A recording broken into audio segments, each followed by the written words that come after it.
Have you or someone you love ever been in a tornado or car accident, experienced sexual or physical abuse, served in a war zone? Most people have been through some kind of life-threatening or traumatic event, and it's common to have stress-related reactions after a trauma.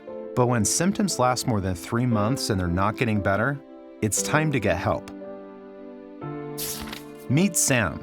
He recently returned from serving in Iraq. For many people, being in a crowded place like a baseball stadium or busy grocery store feels comfortable, but not for Sam. What should be a nice night out, taking his wife Tara to a restaurant, isn't fun for him anymore.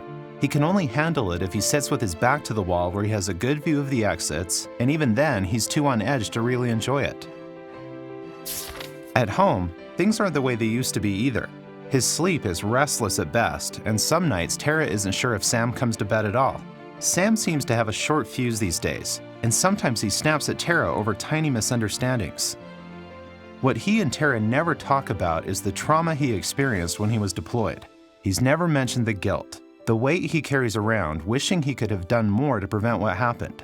Instead, he's turned inward, pulling away from family and friends. Tara tried to give him some space, but after months passing without change, she really started to worry. She was the one to finally say what they were both thinking: it's time to get help. That's when Sam finally decided to take action. He reached out to a doctor who told him about PTSD, or post-traumatic stress disorder. Sam's symptoms were getting in the way of enjoying his life.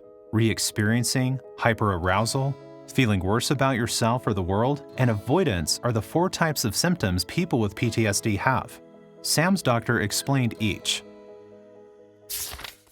The first is reliving the event, or re-experiencing.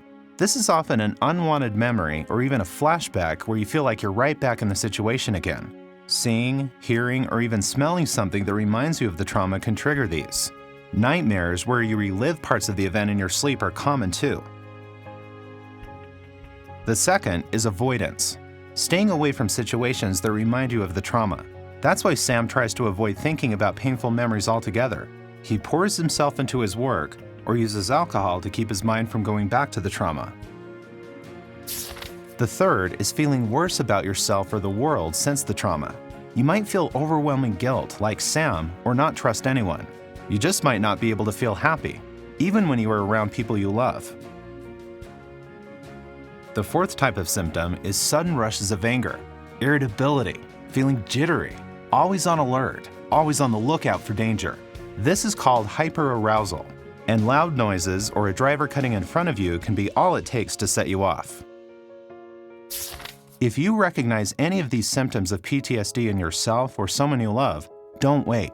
See your doctor to find out if it could be PTSD. Just like Sam and Tara found, there is hope. You don't have to live with the symptoms of PTSD forever. Effective treatments are available.